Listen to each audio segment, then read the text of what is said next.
Today I'm sharing with you hands down my favorite French toast combination ever. We are making a peanut butter and jelly French toast sandwich. Add 1 egg to your bowl, not the shell. Add 1 cup of milk. You could always use a dairy-free milk. I'd recommend like an oat milk. Half a teaspoon of ground cinnamon. 1 teaspoon of vanilla extract, or you could use a vanilla bean paste. I love using a vanilla bean paste for a little bit more of that vanilla flavor. 1 tablespoon of granulated sugar. Now we're going to mix until smooth. When you're mixing everything, you're going to want to make sure that you mix it really well because we want to make sure that we don't get any of those clumps of cinnamon. We want to try to have them broken down as much as possible. Now let's slice our bread. I'm using a homemade brioche bread. You could always use your favorite type of bread.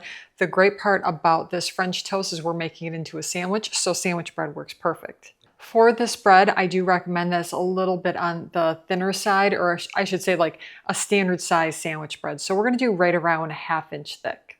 Now we're making just your normal peanut butter and jelly sandwich. So use your favorite peanut butter and your favorite jelly. Since I'm making this for my husband, I'm using his favorite go-tos, which is just Jif and then Smucker's, the strawberry jam. Again, use your favorites. That's not enough peanut butter. I know that I didn't make it with a gallon size that you like, but this is what normal people eat. I'm using an electric griddle. You can always cook this over your stovetop as well. If you're cooking it over the stovetop, you're going to want to do like a medium-low heat. And then if you're using an electric griddle, right around that 350 temperature. And that squirrel's saying, I want more nuts. We have our griddle heated up. We're going to go ahead and add 1 tablespoon of butter. Push that around to make sure that wherever you're going to put the sandwich at, it's completely covered. And I like to have a little bit extra on there for when I flip it. With your sandwich, you're just going to quickly dip it on both sides. Let the excess like milk and egg mixture come off, and then place it on your skillet that's been heated up. We're going to cook each side for right around 3 minutes. We want it to be like a nice golden brown color. And you'll also see on the edges that the peanut butter and the jelly, they may start to come out the edges. That's when you know that you need to flip it over.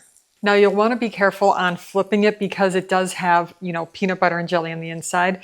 So you just want to make sure that you get your spatula underneath it completely, and then we're going to just hold the edge and flip it quickly.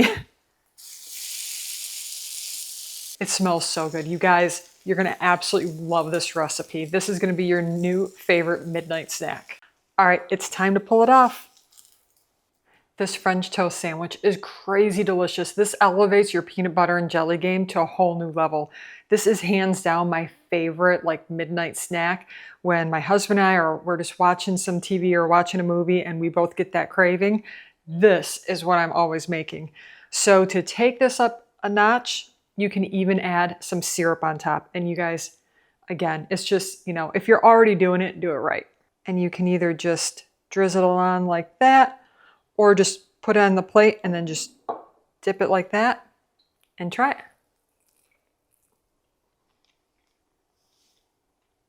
It is crazy delicious. You have the peanut butter and the jelly that's melted in there, a little bit of crispy exterior from the French toast being cooked in the butter. It is so good. You guys have got to try this one.